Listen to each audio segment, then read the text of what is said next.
Ողջույն հարգելի հայրենակիցներ, Մոսկվայի Կարմիր հրապարակում տեղի է ունենում ֆաշիզմի դեմ տարած հաղթանակի 80-ամյակին նվիրված զորահանդես, ինչի կապակցությամբ շնորհավորում եմ բոլորիս Ռուսաստանի Դաշնության նախագահի աշխատակազմի կողմից հրավեր էր ստացել մասնակցելու նաև Մայր Հայաստան շարժումը եւ մենք սիրով ընդունել ենք այդ հրավերը։ Ցավով պետք է նշեմ, որ մայիսի 9-ը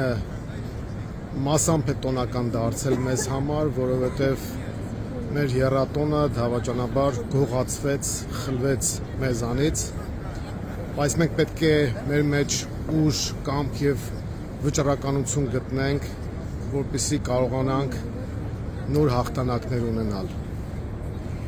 Ես կարծում եմ, որ հայ ժողովուրդը ունի այդ ներուժը եւ ներքին ու արտաքին նոր ֆաշիզմը հաղթահարելու համար բոլոր հնարավորություններն ունի։